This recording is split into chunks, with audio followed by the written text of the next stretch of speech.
வேதாகம சத்தியங்கள் ஒரு வழிகாட்டி. ஆசிரியர் டன்ஸ்டன் பி. ஆம்ப்ரோஸ். இந்த புத்தகத்தின் சிறப்பம்சம் நம்பிக்கையும் விசுவாசமும், ரட்சிப்பு, ஞானஸ்நானம், ஜெபம், வேதமும் வேத தியானமும், பரிசுத்த ஆவியானவர், ஆராதனை, சபை, சோதனைகள், உபத்திரவங்கள் மற்றும் போராட்டங்கள், பரிசுத்தம் அல்லது சுத்திகரிப்பு, ஊழியம், ஊழியர்கள், சீஷத்துவம் மற்றும் சீஷர்கள், கொடுப்பது, தசமபாகம் மற்றும் காணிக்கைகள், தெய்வீக சுகம், கடைசி காலமும் இயேசு கிறிஸ்துவின் இரண்டாம் வருகையும் ஆகிய 14 அடிப்படை உபதேசங்களை உள்ளடக்கிய ஒரு சிறப்பான புத்தகம். இதன் விலை ரூபாய் 550 மட்டுமே. இந்த புத்தகத்தை பெற தொடர்பு கொள்ள வேண்டிய முகவரி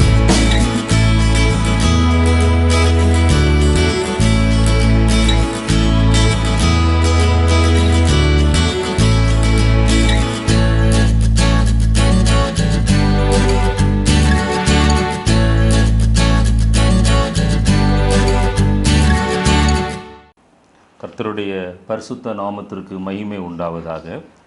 இந்த நாளிலும் நம்முடைய தியானத்திற்கு ஆதாரமாக யாக்கோபு எழுதின அந்த பொதுவான நிருபத்திலிருந்து 1ஆம் அத்தியாயம் 2-3 வசனங்களை நான் வாசிக்கிறேன்.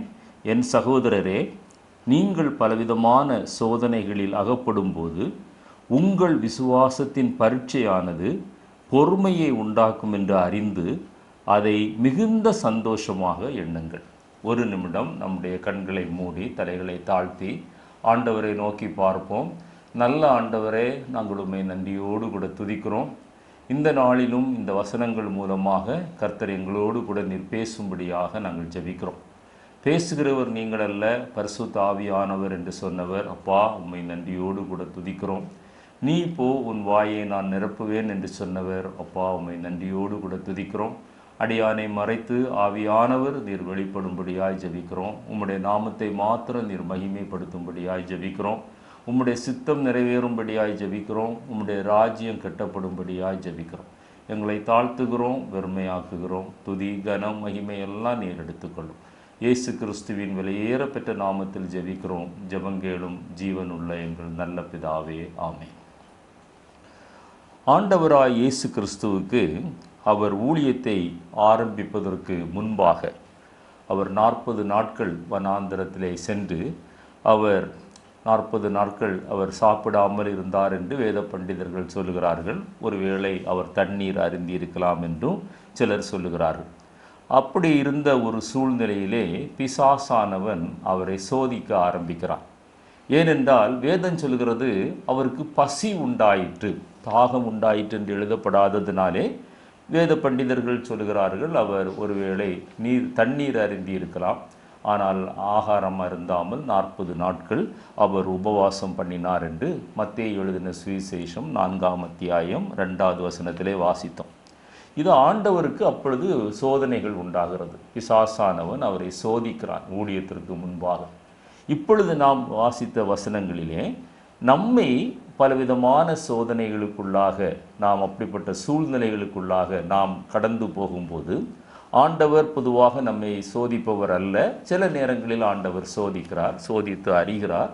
ஆனால் பிசாசானவன் நம்மை சோதித்து நம்மை சோதிப்பதற்கு ஆண்டவர் அனுமதி கொடுக்கிற தேவனாயிருக்கிறார். பிசாசானவன் அவருடைய அனுமதி இல்லாமல் நம்மை தொடவும் முடியாது என்று வேதத்திலே வாசிக்கிறோம். என்னை கேட்டுக்கொண்டிருக்கிற அருமையான தேவனுடைய பிள்ளைகளே, பரிசுத்தவான்கள் அநேகர் நீங்கள் சரித்திரத்தை வாசித்து பார்ப்பீர்களே, ஆனால் வேத புத்தகத்திலே அவர்கள் பலர் 40 நாட்கள் அவர்கள் உபவாசம் இருந்ததையும் நீங்கள் பார்க்க முடியும்.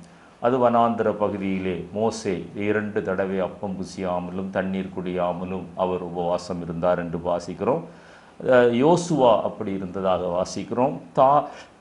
எலியா அப்படி இருந்ததாக வாசிக்கிறோம். 40 நாட்கள் அப்படி தொடர்ந்து அவர்கள் அப்பம் புசியாமலும் தண்ணீர் குடியாமலும் அவர்கள் உபவாசித்து தேவனுடைய சித்தத்தை நிறைவேற்றினார்கள். அந்த சித்தத்தை நிறைவேற்றி முடியும் போது அதே மாதிரி ஆண்டவராக இயேசு கிறிஸ்து செய்து முடிக்கும் போது தான் அவருக்கு அந்த சோதனைகள் அங்கே வருகிறது. சோதனை வருவது மனிதனுடைய வாழ்க்கையில் பாவம் அல்ல, நன்றாக விளங்கி கொள்ளுங்கள். ஆனால் சோதனைக்கு இடம் கொடுப்பது பாவம். Temptation is not a sin, yielding to temptation is a sin. என்னுடைய பரிசுத்த வேதாகம சத்தியங்கள் ஒரு வழிகாட்டி என்ற தமிழாக்க புத்தகத்திலும் the holy biblical truths a guide என்ற அந்த ஆங்கில ஆக்கத்திலும் நான் 11வது அத்தியாயத்திலே இதை குறித்து விவரமாக எழுதியிருக்கிறேன். ட்ரையல்ஸ், டெம்டேஷன், டெஸ்ட் என்று 3 பிரிவுகளாக சோதனைகள், போராட்டங்கள், உபத்திரவங்கள், அதை மேற்கொள்வது எப்படி என்று ஒரு நீண்ட அத்தியாயத்திலே மிக விளக்கமாக எழுதியிருக்கிறேன். கர்த்தருக்கு சித்தமானால் நீங்கள் அதை வாங்கி வாசியுங்கள், உங்களுக்கு மிகுந்த பிரயோஜனமாக இருக்கும். பாவம் வருவது, சோதனை வருவது பாவம் அல்ல, ஆனால் சோதனைக்கு நம்மை உட்படுத்துவது, அதற்கு நீங்கள் சம்மதித்து இடம் கொடுப்பது பாவமாக மாறிவிடும். 2 உதாரணங்களை சொல்லுகிறேன். யோசேப்பினுடைய வாழ்க்கையிலே சோதனை வந்தது. யோசேப்பு மிக சௌந்தரியமான, அழகான, திறமையான ஒரு வாலிபன்.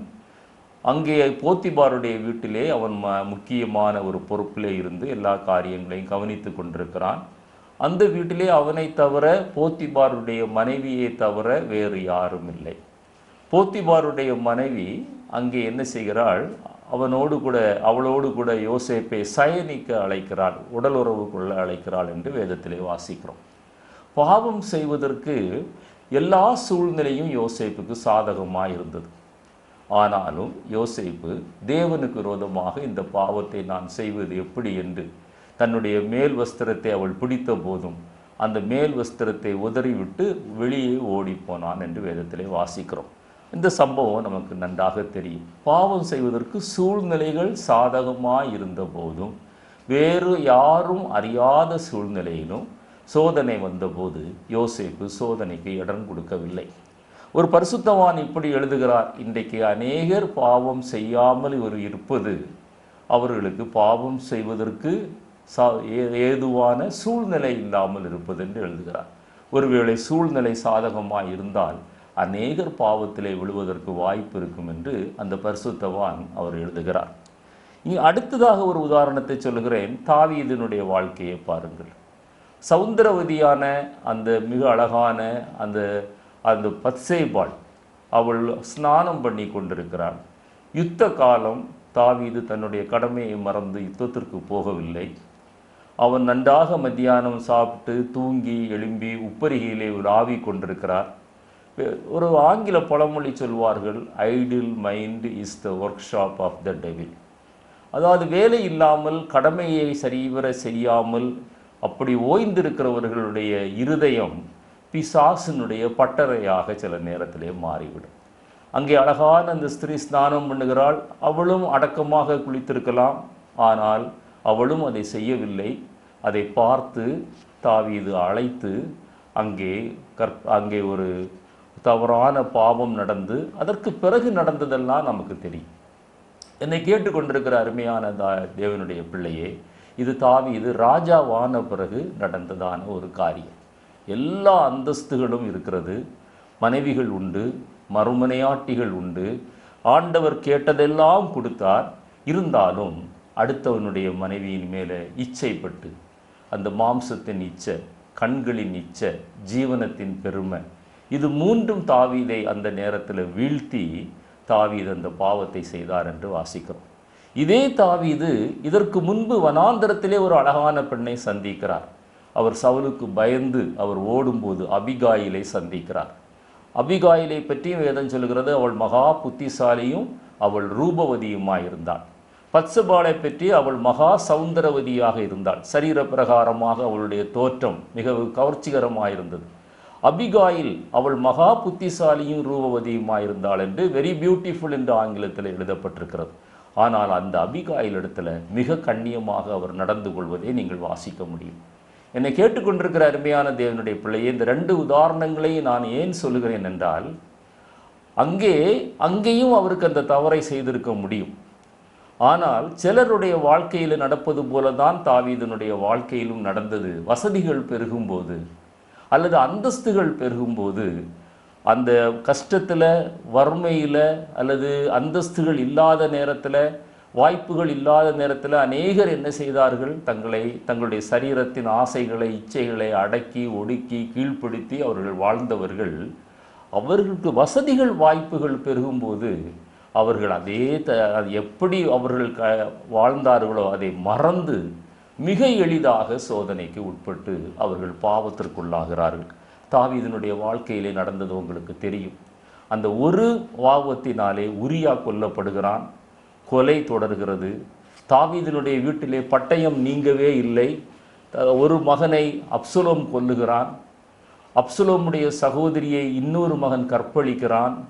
தாவீதினுடைய மறுமனையாட்டிகளை பட்ட பகலிலே வெளிச்சத்திலே அப்சலோம் கொண்டு சயனிக்கிறான். இப்படிப்பட்ட அருவருப்பான பாவங்கள் தொடர்ந்து கொண்டே இருந்தது. காரணம், தாவீது செய்த ஒரு காரியம்.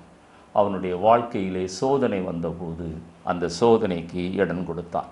அதைத்தான் 1 யோவான் 2:16 வாசிக்கிறோம். கண்களின் இச்சை, மாம்சத்தின் இச்சை, ஜீவனத்தின் பெருமை.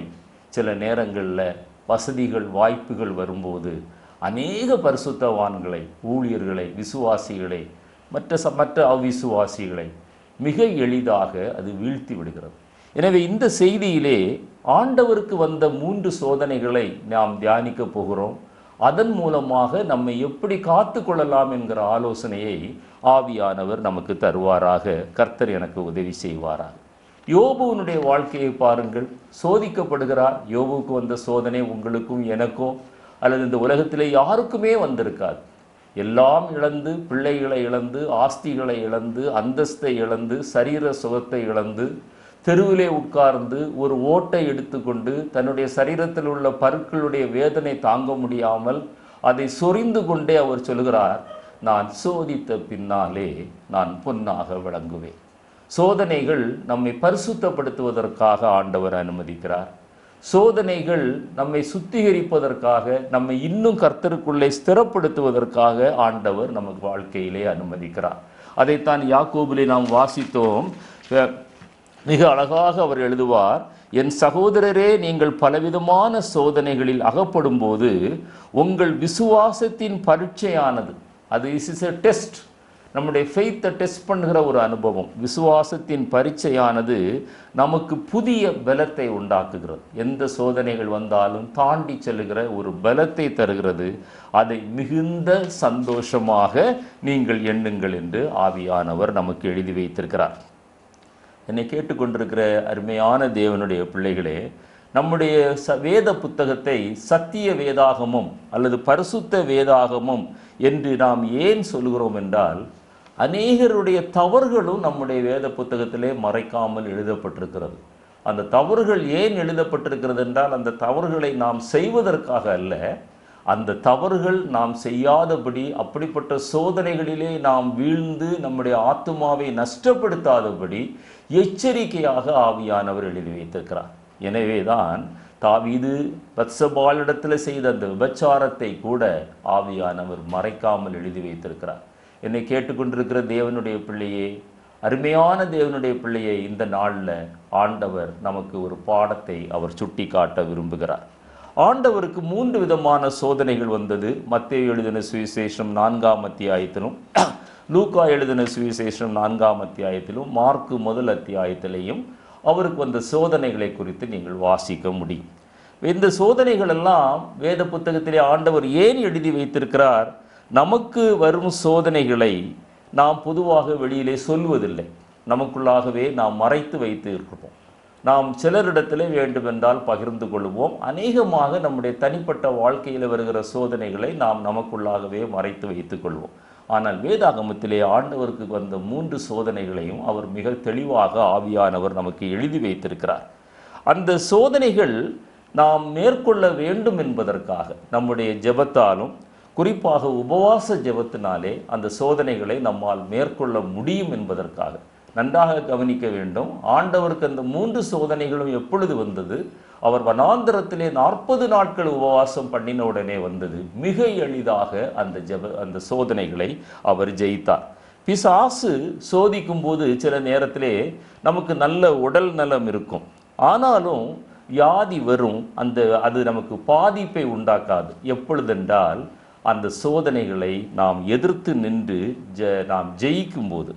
ஆனால் அந்த உடல் நம்மிடத்தில் பலகீனமாக இருக்கும்போது சில நேரத்தில் பிசாசு நம்மை சோதிப்பானேயானால் நமக்கு நம்முடைய சரீரத்திலே அது ஒரு பாதிப்பை உண்டாக்கும்.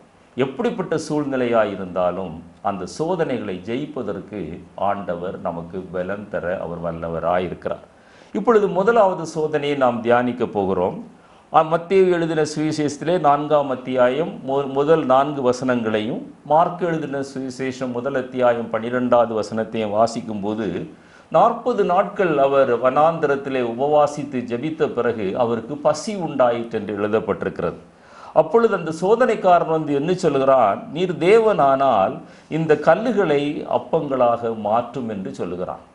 இந்த சோதனை முதல் சோதனை ஆங்கிலத்திலே நாம் சொல்லுவோமேயானால் ப்ரொவிஷன். நம்முடைய ப்ரொவிஷனை பயன்படுத்தி பிசாசானவன் நம்மை சோதிப்பான். தேவைகள் வரும்போது அல்லது நம்முடைய வாழ்க்கையிலே குறைவுகள் வரும்போது பிசாசு நம்மை சோதிப்பது மிக எளிதாக நம்மை சோதிப்பான்.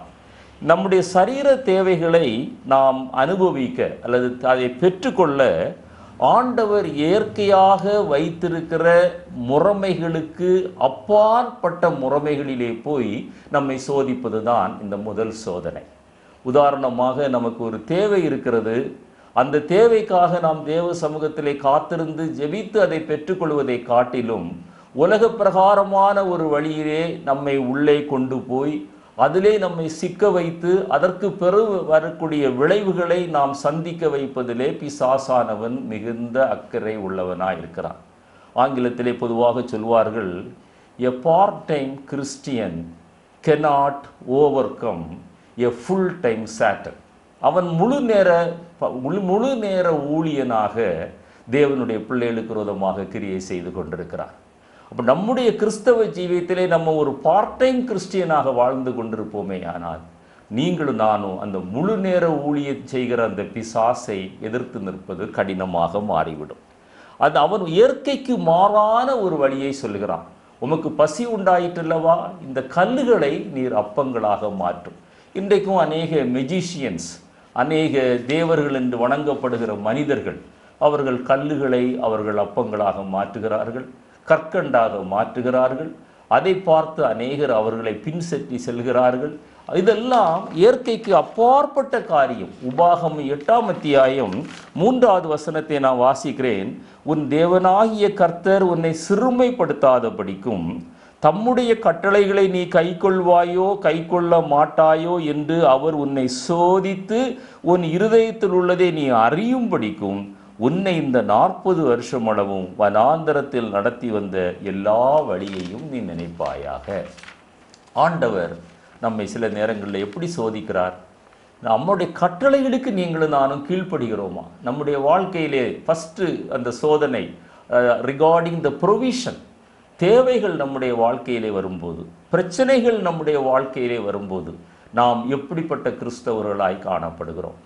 ஆண்டவர் வைத்திருக்கிற அந்த நியமங்களின்படி, ஆண்டவர் சொன்ன அந்த பிரமாணங்களின்படி நம்மளுடைய தேவைகள் சந்திக்கப்பட வேண்டும் என்று விரும்புகிறோமா, அல்லது மாறான வழியிலே சென்று அதை சந்திக்க விரும்புகிறோமா? என்னை கேட்டுக்கொண்டிருக்கிற அருமையான தேவனுடைய பிள்ளையே, கர்த்தர் கிறிஸ்தவ ஜீவியம் என்பதை எப்படி அவர் பார்க்கிறார் என்றால், அது வாழ்ந்து காட்டுகிற ஒரு அனுபவம்.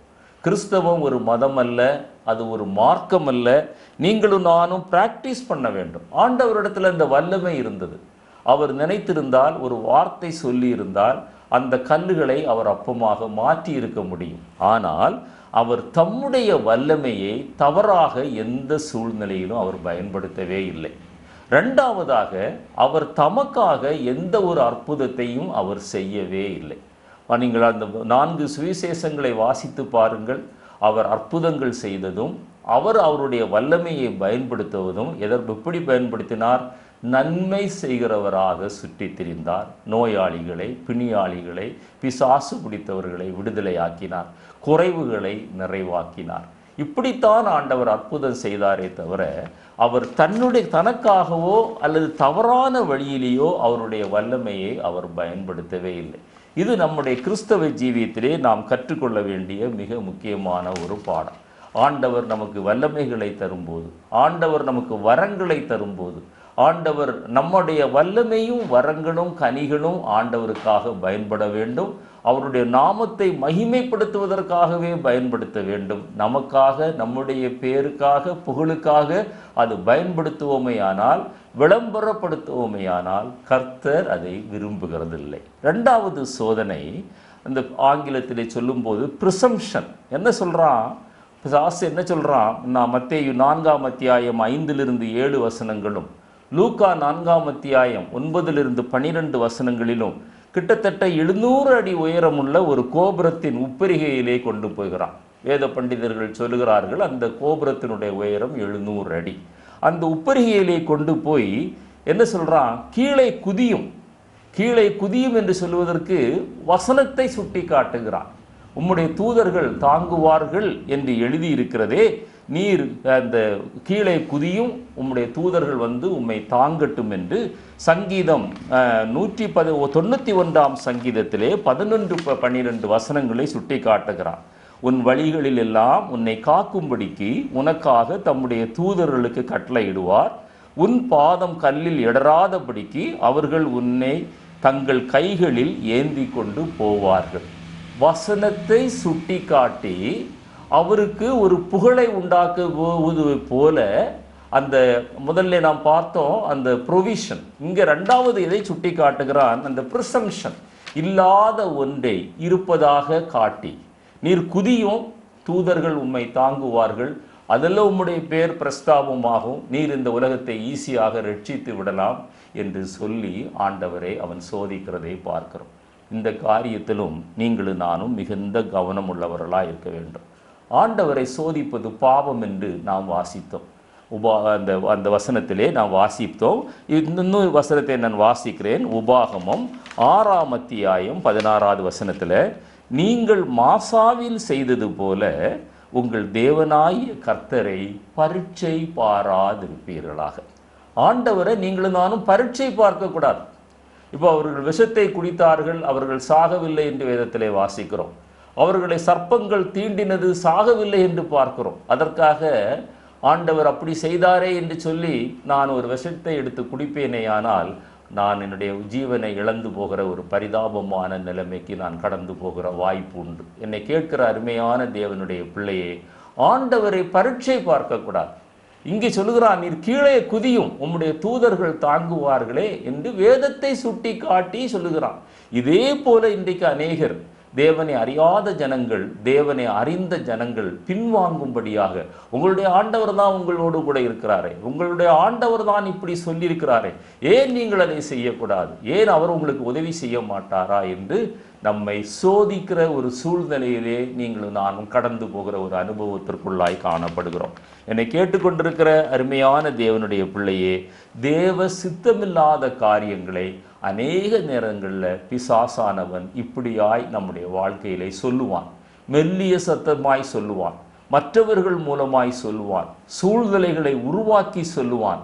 ஆண்டவர் அப்பொழுது என்ன சொன்னார்? உன் பிதாவாகிய தேவன் ஒருவருக்கே நீ ஆராதனை செய்வாயாக என்று எழுதியிருக்கிறதே என்று அவர் அப்படியே அவனை விரட்டி அடித்தார் என்று பார்க்கிறோம். முதலாவது அப்பங்களை, கல்லுகளை அப்பங்களாக்கும் என்று சொன்னபோது, வாயிலிருந்து, தேவனுடைய வாயிலிருந்து பிறக்கிற ஒவ்வொரு வார்த்தையினாலும் பிழைப்பீர்களே, அது உங்களுக்கு அப்பங்களாய் இருக்கிறதே என்று சொல்லி ஆண்டவர் அந்த சோதனையை ஜெயித்தார். இந்த இடத்துல திரும்பவும் இந்த பிசாசானவன் சோதித்த போது, உன் தேவனாகிய கர்த்தர் ஒருவருக்கே நீ ஆராதனை செய்வாயாக என்று எழுதியிருக்கிறது. அநேக நேரங்களில் வசனங்களை சுட்டி காட்டி அந்த வசனங்களுடைய கான்டெக்ஸ்டை மாற்றி நீங்கள் மிகவும் கவனமாக இருக்க வேண்டும். அது ஊழியர்கள் சொன்னாலும் சரி, விசுவாசிகள் சொன்னாலும் சரி, அவிசுவாசிகள் சொன்னாலும் சரி, அது வேத புத்தகத்தை நீங்கள் வாசித்து பார்த்து அது எந்த கான்டெக்ஸ்டில் அவைகள் எழுதப்பட்டிருப்பது என்பதை நிதானித்து அதற்கு பிறகு நீங்கள் செயல்படுவீர்களே, ஆனால் இது போன்ற சோதனைகளிலிருந்தே நீங்கள் வெளியிலே வரலாம். சில நேரங்களில் தேவ சித்தத்திற்கு மாறான காரியங்களை சிலர் போராடி ஜெபித்து பெற்றுக்கொள்கிறார்கள். அதனுடைய விளைவு கடைசியிலே மிக பரிதாபமாக இருக்கும். ஒரு உதாரணத்தை சொல்கிறேன். எசேக்கியா ராஜா அவருடைய வீட்டு காரியத்தை ஒழுங்கு பண்ணும் என்று ஆவியானவர் சொல்லுகிறார். அந்த தீர்க்கதரிசி மூலமாக, ஏசாயா தீர்க்கதரிசி மூலமாக அப்பொழுது சுவர்புறமாக திரும்பி அவன் அந்த தன்னுடைய மிகவும் மன உருக்கமாய் அழுது ஆண்டவரிடத்தில் சொல்றார், நான் உம்முடைய பார்வைக்கு உண்மையும் உத்தமமாய் நலமுமானதை செய்தேனே என்று சொன்னபோது ஆண்டவர் இறக்கப்பட்டு 15 வருடங்களை எசேக்கியா ராஜாவினுடைய வாழ்க்கையிலே கூட்டி கொடுக்கிறார். அந்த எசேக்கியா ராஜாவுக்கு கூட்டி கொடுத்த அந்த 15 வருடங்கள்ல தான் அவருடைய கடைசி மகன் பிறக்கிறார். அந்த மகன் யாரு தெரியுமா? மனாசே. அந்த மனாசையினுடைய சரித்திரத்தை நீங்கள் வாசித்து பார்ப்பீர்களேயானால் அந்த இஸ்ரவேலில் தோன்றின ஒரு துஷ்ட ராஜா என்று நீங்கள் அறிந்து கொள்ள முடியும். இதை ஏன் நான் சுட்டி காட்டுகிறேன் என்றால், தேவனுக்கு சித்தமில்லாமல், தேவனுக்கு பிரியமில்லாத, தேவன் அங்கீகரிக்காத, தேவன் விரும்பாத அநேக காரியங்களை வசனங்களை சுட்டி காட்டி நம்மளை வஞ்சிப்பதற்கு சாத்தான் தயாராக இருக்கிறான். நாம் அதிலே விழுந்து போவோமே ஆனால் ஒருவேளை நம்ம ஜெபித்து அந்த காரியத்தை பெற்றுக்கொள்கிற வாய்ப்பு நமக்கு உண்டாகும். பின்னால அது வேதனைக்குள்ளாக நம்மை நடத்தி செல்லும். எனவே அப்படிப்பட்ட காரியங்களில் நீங்களும் நானும் கவனமாக இருக்க வேண்டும் என்று ஆவியானவர் இந்த நாளிலே நமக்கு சுட்டி காட்டுகிறார். மூன்றாவதாக ஆண்டவர் எப்படி சோதிக்கப்பட்டார் என்றால், பிசாசானவன் அவரை ஒரு உயர்ந்த மலை சிகரத்திலே கொண்டு போகிறார். வேத பண்டிதர்கள் சொல்கிறார்கள், நெபோ என்கிற ஒரு மலை சிகரமாக இருக்கலாம் என்று அவர்கள் கணிக்கிறார்கள். அது உறுதியாக தெரியவில்லை. அந்த எப்படி கொண்டு போகிறான்? அந்த ஆவியிலே கொண்டு போகிறான். கொண்டு போய் இந்த உலகம் முழுவதையும் சுட்டி காட்டுகிறான். ஏனென்றால் அந்த சிகரத்திலிருந்து உலகம் முழுவதையும் பார்க்க முடியாது. ஆவிக்குள்ளாக அவரை நடத்தி அந்த உலகம் முழுவதையும் சுட்டி காட்டி என்ன சொல்றான்? நீர் என்னை தாழ பணிந்து கொள்வீரே, ஆனால் நீர் கல்வாரி சிலுவைக்கு போக வேண்டிய அவசியம் இல்லை, நீர் பாடுபட வேண்டிய அவசியம் இல்லை, உம்மேல அவர்கள் துப்ப வேண்டிய அவசியம் இல்லை, நிந்திக்கப்பட வேண்டிய அவசியம் இல்லை, பலவிதமான குற்றச்சாட்டுகளை சொல்ல வேண்டிய அவசியம் இல்லை. இந்த ஒரு காரியத்தை நீர் செய்தால் போதும், நான் இந்த உலகம் முழுவதையும் உமக்கு தருவேன் என்று அவன் சொல்லுவதை நாம் பார்க்க முடியும். இது ப்ராஸ்பரிட்டி. முதல்ல ப்ரொவிஷன், ரெண்டாவது ப்ரிசம்ஷன். இப்பொழுது ப்ராஸ்பரிட்டியை காட்டுறான், செழிப்பை காட்டுகிறான். இன்றைக்கு செழிப்பான உபதேசங்கள் ஆவிக்குரிய வட்டாரத்திலே பரவி கொண்டு வருகிறது. நீங்கள் இயேசுவை பின்பற்றினா உங்களுக்கு கஷ்டமே இல்லை, பாடுகளே இல்லை, உபத்திரவங்களே இல்லை, உங்களுக்கு எல்லாமே ஆசீர்வாதம்.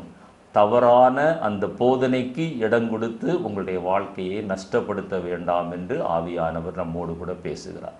உலகத்தில் உங்களுக்கு உபத்திரவம் உண்டு, ஆனாலும் திடன் கொள்ளுங்கள், நான் உலகத்தை ஜெயித்தேன் என்று கர்த்தர் சொல்லுகிறார்.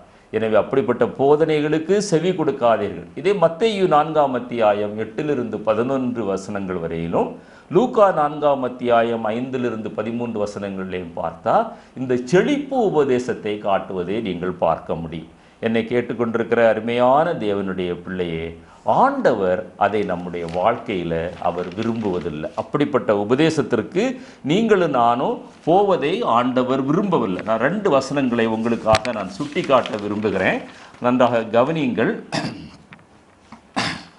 உபாகமம் 6ஆம் அத்தியாயம் 13வது வசனத்தை நான் வாசிப்போம். உபாகமம் 6:13 நான் வாசிக்கிறேன்.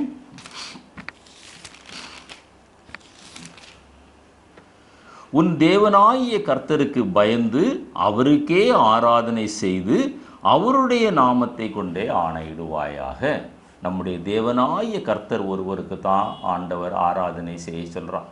இவன் என்ன சொல்கிறான்? நீ எனக்கு ஆராதனை செய், நான் உனக்கு இந்த உலகம் முழுவதையும் நான் உனக்கு தர்றேங்கிறான். இந்த தவறான காரியத்தில் நீங்களும் நானும் கவனமாக இருக்க வேண்டும்.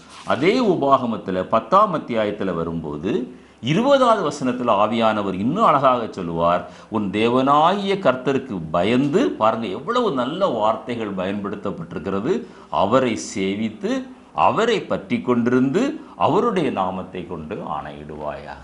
எனவே திட்டமும் தெளிவுமாக சில நியமங்களை ஆண்டவர் நமக்கு ஏற்படுத்தியிருக்கிறார். நம்முடைய வாழ்க்கையில் ஆசீர்வாதம் வருவதற்கு, நம்முடைய ஊழியம் ஆசீர்வதிக்கப்படுவதற்கு ஆண்டவர் சில வழிமுறைகளை நமக்கு எழுதி வைத்திருக்கிறார். ஆனால் இன்றைக்கு ஆவிக்குரிய வட்டாரத்திலும் உலகத்திலும் என்ன நடக்கிறது என்றால், தவறான வழிகளிலே போய் எப்படியாகிலும் ஒரு உயர்ந்த உன்னத ஸ்தலத்திற்கு அல்லது உன்னதமான ஒரு அனுபவத்தை இந்த உலகத்திலே பெற வேண்டும் என்று வாஞ்சிக்கிற கூட்டம் இன்றைக்கு பெருகி கொண்டே வருகிறது. கர்த்தர் நமக்கு நியமித்த ஓட்டத்தில் பொறுமையோடு கூட ஓடி ஆண்டவர் நமக்கு வைத்திருக்கிற இந்த உலகத்திற்குரிய ஆசீர்வாதங்களையும் உன்னதத்திற்குரிய ஆசீர்வாதங்களையும் பெறுவதுதான் ஒரு தேவனுடைய பிள்ளையுடைய வாழ்க்கையிலே அது உண்மையான ஆசீர்வாதமாக மாறும். இப்படிப்பட்ட சொல்லும்போது தான் அவனையும் ஆண்டவர் விரட்டி அடிக்கிறார். அவர் அந்த சோதனையும் ஜெயிக்கிறார். லூக்கா 4:13 வாசித்து பார்த்தீங்கன்னா ஒரு முக்கியமான காரியம் எழுதப்பட்டிருக்கிறது. சில காலம் பிசாசு அவரை விட்டு பிரிந்திருந்தான். அப்போ திரும்பவும் அவரை சோதித்தான் என்று தான் அர்த்தம். அதே போல நம்முடைய வாழ்க்கையிலும் இந்த 3 உதாரணங்களை நான் சுட்டி காட்டினேன். நம்முடைய ப்ரொவிஷன், நம்முடைய ப்ரிசம்ஷன், நம்முடைய ப்ராஸ்பரிட்டி, இந்த 3 பகுதிகளிலே பிசாசானவன் சோதிப்பான், மற்ற பகுதிகளிலே சோதிக்க மாட்டான் என்று நினைக்காதீர்கள். அல்லது சோதனைகளை இதுவரைக்கும் நீங்கள் ஜெயித்ததுனால, இதுவரைக்கும் சோதனையில் வீழ்ந்து போகாததுனால இனி ஒரு நாளும் அவன் உங்களை சோதிக்க மாட்டான் என்று நினைக்காதீர்கள். அவன் தொடர்ந்து நம்மளை சோதித்து கொண்டே இருப்பான். அதைத்தான் நான் சொன்னேன், he is a full time சோதனைக்காரன். நீங்களும் நானும் பார்ட் டைமாக இருந்தால் விழுந்துருவோம். நீங்கள் ஃபுல் டைம் கிறிஸ்டியனாக மாறினா தான் அந்த ஃபுல் டைம் சாட்டனை நீங்களும் நானும் வீழ்த்த முடியும். இதற்கு நாம் என்ன, நம்முடைய சோதனைகள் நம்மிடத்தில் வரும்போது தேவ சமூகத்தில் ஆண்டவருடைய உதவியை நாட வேண்டும். நான் அந்த சோதனைகளை இதற்கு மேல் நம்ம எல்லாருக்கும் தெரிந்த காரியங்கள் தான், இதற்கு மேல் இதை நான் விவரித்து சொல்ல விரும்பலை. அந்த சோதனைகளை நீங்களும் நானும் ஆண்டவருடைய சமூகத்தில் ஒத்துக்கொண்டு ஆண்டவருடைய உதவியை நாட வேண்டும். 2 முக்கியமான வசனங்களை வாசிக்கிறேன். எபிரேயர் 2:18 வாசிக்கும் போது ஏன் ஆண்டவரிடத்தில் ஒத்துக்கொள்ள வேண்டும்? இந்த 3 சோதனைகளை ஜெயித்த ஆண்டவர், அதற்கு பிறகு வந்த சோதனைகள் வேத புத்தகத்தில் எழுதப்படவில்லை, அதை எல்லாவற்றையும் அவர் ஜெயித்தார் என்று எபிரேயருக்கு எழுதின நிருபத்திலே நாம் வாசிக்கிறோம். அவர் தாமே சோதிக்கப்பட்டு பாடுபட்டதினாலே அவர் சோதிக்கப்படுகிறவர்களுக்கு உதவி செய்ய வல்லவராயிருக்கிறார். எனவே அவருடைய சமூகத்தில் ஆண்டவர், இப்படிப்பட்ட சோதனைகள் நான் தொடர்ந்து விழுந்து கொண்டிருக்கிறேன், தொடர்ந்து என்னால் இந்த காரியத்தில் என்னால் விடுதலை அடைய முடியல, என்னால் மேற்கொள்ள முடியல, என்னுடைய பலத்தினால முடியலப்பா, நீர் எனக்கு உதவி செய்யும் என்று தேவ சமூகத்தில் நீங்கள் செல்ல வேண்டும். அடுத்த ஒரு வசனத்தில் பார்ப்பீங்கன்னா எபிரேயர் 4:15-16 வசனங்களை நம்முடைய பலவீனங்களை குறித்து பரிதபிக்க கூடாத பிரதான ஆசாரியராக நமக்கு இராமல், ஆண்டவர் நாம் சோதிக்கப்படும் போது அல்லது நம்முடைய பலவீனங்களை பார்த்து ஆண்டவர் பரிதபிக்கிற ஒரு தேவன், நமக்கு உதவி செய்கிற ஒரு தேவன், எல்லாவற்றிலும் நம்மை போல சோதிக்கப்பட்டும் பாவமில்லாதவராயிருக்கிற பிரதான ஆசாரியரே நமக்கு இருக்கிறார். பாவமே அறியாத பரிசுத்தர் நம்முடைய ஆண்டவராய் இயேசு கிறிஸ்து. எந்த சோதனையிலும் வீழ்ந்து போகாதவர் நம்முடைய ஆண்டவராய் இயேசு கிறிஸ்து. ஆதலால் நாம் இரக்கத்தை பெறவும் ஏற்ற சமயத்தில் சகாயம் செய்யும் கிருபையை அடையவும் தைரியமாக கிருபாசன தண்டையில் சேர கடவும். சோர்ந்து போக வேண்டாம். ஒருவேளை ஒரு குறிப்பிட்ட காரியத்தில் திரும்ப திரும்ப விழுந்து போகிற ஒரு பலகீனம் நம்மிடத்தில் இருந்தாலும் தைரியமாக அந்த கிருபாசனத்தை அண்டையில் சேர்ந்து, ஆண்டவரே இந்த சோதனையை மேற்கொள்ள நீர் எனக்கு உதவி செய்வீராக என்று நீங்களும் நானும் ஜெபிக்கிறவர்களாய் காணப்பட வேண்டும். இந்த பாருங்க, நம்ம தியானித்த இந்த 3 சோதனைகள்லையும் அந்த முதல் 2 சோதனைகளிலும் பிசாசு பயன்படுத்தின ஒரு வார்த்தை என்ன தெரியுமா? நீர் தேவனுடைய குமாரனானால். இப்படித்தான் பிசாசு நம்மளை சோதிப்பான். நம்முடைய விசுவாசத்தை சுட்டி காட்டுவான், நம்முடைய ஐக்கியத்தை சுட்டி காட்டுவான், நம்முடைய வேத அறிவை சுட்டி காட்டுவான், அல்லது நம்முடைய கிறிஸ்தவ ஜீவியத்தை சுட்டி காட்டுவான். அங்கே ஆண்டவரிடத்தில் சொல்றான், நீர் தேவனுடைய குமாரனானால். பிசாசு இப்படித்தான் நம்மளை சோதிப்பான். பிசாசு பொதுவாக தேவனுடைய பிள்ளைகளை குற்றம் சாட்டுவதில் அவன் மிகுந்த அக்கறை உள்ளவன். நம்முடைய விசுவாசத்தை, நம்முடைய ஐக்கியத்தை, நம்முடைய தியாகத்தை, நம்முடைய கிறிஸ்தவ ஜீவியத்தை, நம்முடைய பிரிந்த ஜீவியத்தை இதெல்லாம் சுட்டி காட்டி தான் அவன் நம்மளை சோதிக்க வருவான். மிகவும் அக்கறை உள்ளவன். அப்போ பாருங்க, ஆண்டவர் எப்போ இந்த சொல்கிறான், இந்த பதத்தை எப்போ பயன்படுத்துகிறான்? நீர் தேவனுடைய குமாரனானால். அதற்கு முன்னால் வாசிக்கிறோம், ஆண்டவர் இயேசுவை பற்றி சொல்கிறார், இவர் என்னுடைய நேசகுமாரன், நான் இவரிடத்துல பிரியமாக இருக்கிறேன்னு சொல்லிட்டு ஆண்டவர் அறிக்கை இடுறார். அந்த அறிக்கைக்கு பிறகுதான் இந்த சோதனை நடக்கிறது. அப்பொழுது அவன் சொல்ற பதத்தை பாருங்க, நீர் தேவனுடைய குமாரனானால். பிதா என்ன சொன்னாரு? இவர் என்னுடைய நேசகுமார். நம்முடைய கிறிஸ்தவ ஜீவியத்தை வைத்தே நம்மை அவன் வீழ்த்துவதற்கு அவன் முயற்சி பண்ணுவான். இதை நீங்கள் எங்கே பார்க்கலாம்? மத்தேயு 3:17 4ஆம் அத்தியாயம் 3-6 வசனங்கள்லையும் வாசிக்க வேண்டும். அப்படி சொல்லும்போது நீங்களும் நானும் பிசாசை எதிர்த்து நிற்க வேண்டும். அதைத்தான் யாக்கோபு எழுந்த நிருபத்தில் 4ஆம் அத்தியாயம் 7வது வசனத்தில், தேவனுக்கு கீழ்ப்படிந்திருங்கள், பிசாசுக்கு எதிர்த்து நில்லுங்கள், அப்பொழுது அவன் உங்களை விட்டு ஓடிப்போவான். ரெண்டே காரியம்தான். கர்த்தருக்கு கீழ்ப்படியணும், பிசாசுக்கு எதிர்த்து நிற்கணும். சோதனைகள் வரும்போது, போராட்டங்கள் வரும்போது, வேதனைகள் பெருகும்போது பிசாசு வசனத்தை பயன்படுத்தி, நம்முடைய கிறிஸ்தவ ஜீவியத்தை பயன்படுத்தி, நம்முடைய சபை ஐக்கியத்தை பயன்படுத்தி, நம்முடைய ஊழியத்தை பயன்படுத்தி நம்மை சோதிக்க வரும்போது கர்த்தருக்கு கீழ்ப்படியணும், பிசாசுக்கு எதிர்த்து நிற்கணும். அதை பேதுரு இன்னும் அழகாக சொல்லுவார், விசுவாசத்தில் உறுதியாயிருந்து அவருக்கு எதிர்த்து நில்லுங்கள். ஒரு விசுவாசம் வேணும். இந்த சோதனையை மேற்கொள்ள ஆண்டவர் எனக்கு பலன் தருவார், ஆண்டவர் என்னை நடத்தி செல்வார். உலகத்தில் உள்ள உங்கள் சகோதரரிடத்திலே அப்படிப்பட்ட பாடுகள் நிறைவேறி வருகிறதென்று நீங்கள் அறிந்திருக்கிறீர்களே என்று சொல்லுகிறார். இந்த பாடுகள், இந்த உபத்திரவங்கள், இந்த சோதனைகள் கிறிஸ்தவ ஜீவியத்தில் ஒரு பகுதி. சோதனைகள் இல்லாத கிறிஸ்தவனை நீங்க பார்க்க முடியாது. ஆண்டவராய் இயேசு கிறிஸ்துவே சோதிக்கப்பட்டார் என்றால் உங்களுக்கு எனக்கு சோதனை வருவது சாதாரண காரியம். ஆனால் அந்த ஆண்டவராய் இயேசு கிறிஸ்து என்ன சொன்னார் தெரியுமா? அந்த சோதனைகள் எல்லாம் மேற்கொண்டு ஒரு நாளிலே சொல்லுகிறார். யோவான் 8ஆம் அத்தியாயம் 46வது வசனத்தில், என்னிடத்தில் பாவம் உண்டென்று உங்களில் யார் குற்றப்படுத்தக்கூடும்? அப்படிப்பட்ட ஒரு வெற்றி உள்ள ஜீவியத்தை நீங்களும் நானும் ஓடி முடிக்கும் போது சொல்ல வேண்டும். என்னிடத்தில் பாவம் உண்டென்று யார் சொல்லக்கூடும்? நான் இந்த சோதனையிலே வீழ்ந்தேன் என்று யார் சொல்லக்கூடும்? அப்படிப்பட்ட ஒரு கிருபை எனக்கு தாருமே என்று நீங்களும் நானும் ஆண்டவரிடத்தில் ஜெபிக்க வேண்டும். யோவான் 14:30 இன்னும் தெளிவாக சொல்லுவார், இதோ உலகத்தின் அதிபதி வருகிறான், அவனுக்கு என்னிடத்தில் ஒன்றுமே இல்லை. பாருங்க, உலகத்தின் அதிபதி வர்றான், என்னை சோதிக்க திரும்பவும் வர்றான். ஆனா அவனுடைய சோதனையில வீழ்வதற்கு நான் எந்த சூழ்நிலையும் நான் என்னிடத்தில் வைத்துக் கொள்ளவில்லை. என்னிடத்தில் ஒன்றுமே இல்லை. பிசாசு தேவனுடைய வார்த்தைகளை பயன்படுத்தி தான் நம்மளை சோதிப்பான். அவ்விசுவாசிகள் இந்த வேத வசனங்களை புரட்டி நம்மை சோதிப்பார்கள்.